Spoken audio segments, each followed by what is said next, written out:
So I began the style with freshly conditioned hair. I sectioned my daughter's hair into 4 sections. Her hair gets really dry, so I chose to install the crochet in the back, actually in 2 sections, kind of like the Vixen sew-in that was popular at one time, but no hair left out.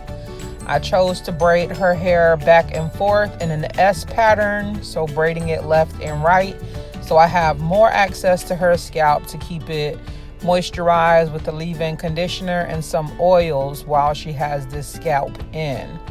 While she has this style in. How you choose to braid your child's hair is really up to you. Some people do choose to just do the around the world braiding pattern in the back where everything is braided in a circle, all in one big braid, but I wanted more access to her scalp. So I chose the S pattern and split it in half. So even if I wanted a little bit more versatility here and wanted to put the curly crochet in the back up into 2 ponytails at some point, I could do that. It's all up to you. This is your choice.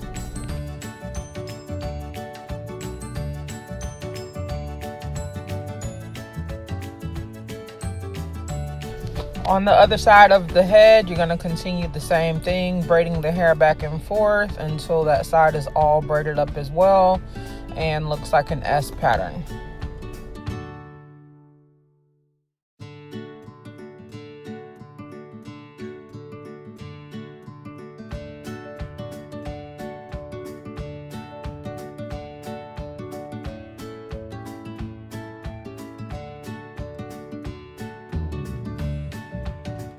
Once I'm all done braiding the back of her hair, I take the tips of the braid and actually crochet it throughout the braid pattern so the tips of her hair are protected when I start installing the crochet.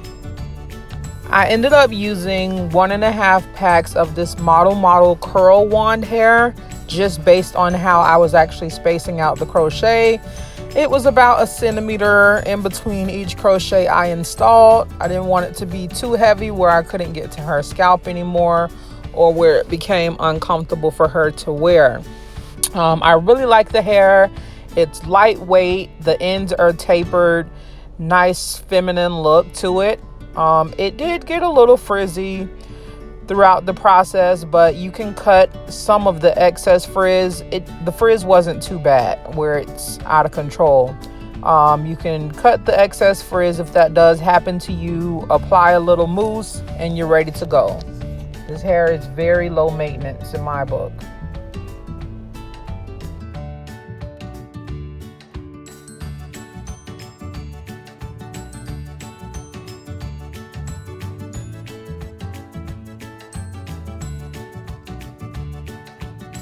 Continue that process throughout the back of their head until the back is completely covered in crochet.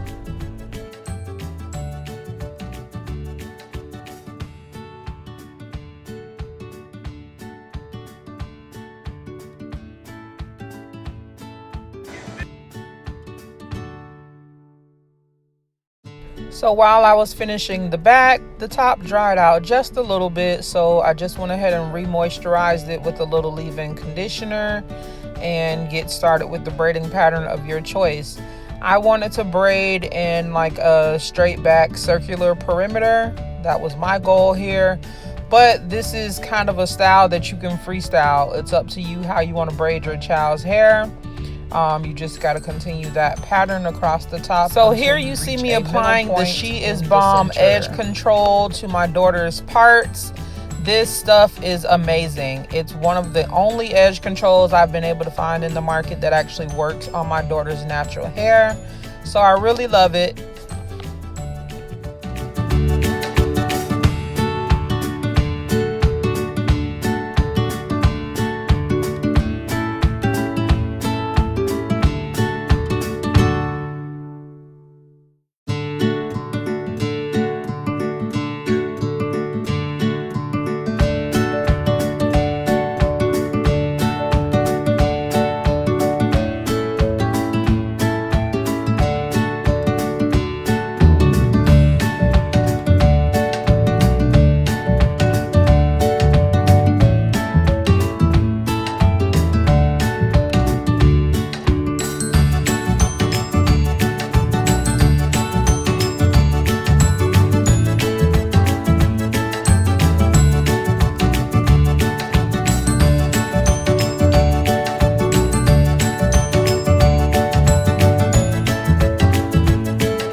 On the other side, you're just going to continue the same braiding pattern until the whole top half of the head is braided and you are ready to finish your bun.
Now that all of the braids at the top are complete, grab a large rubber band, preferably the same color as the child's hair, and secure all of those braids into a ponytail. We're getting ready to add extensions to the ponytail to complete the bun.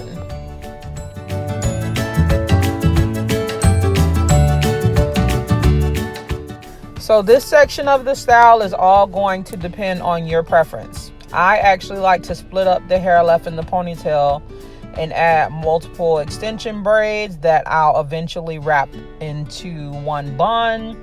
However, you could always do kind of like one big French braid with an extension and wrap that into a bun as well. It all depends on the size of the bun you're trying to achieve and the look that you prefer to achieve. This is what I prefer to do.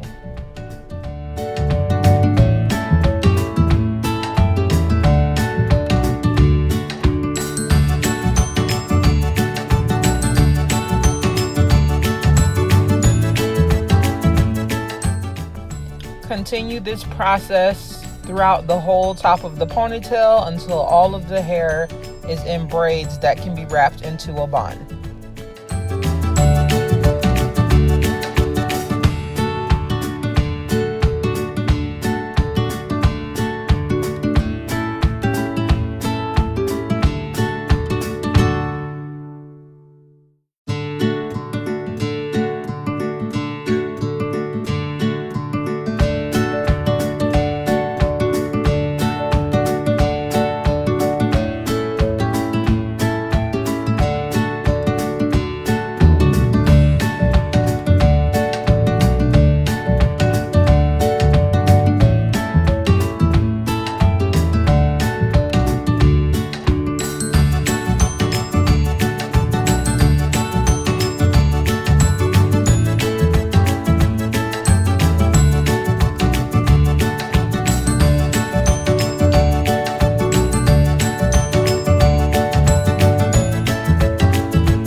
So once all of the hair at the top ponytail is all braided up and ready for the bun, I dip the ends in hot water to seal them and get rid of any unnecessary split ends.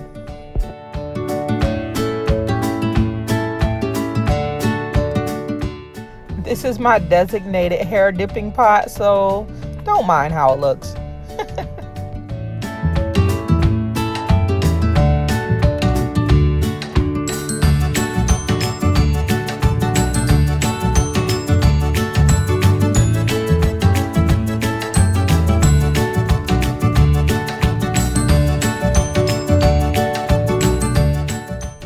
So to finish up the style, I apply a little Nairobi mousse to lay down any extra split ends that might be left behind. And you don't necessarily need any pins for this style as long as the ends of the buns are tapered. You can actually do a wrapping method where you wrap the ends pretty tightly underneath the bun. If you do want to use a pin, I'd recommend using as few as possible in children's heads and trying to make sure that you do not poke them directly in the head. That can be extremely painful and uncomfortable.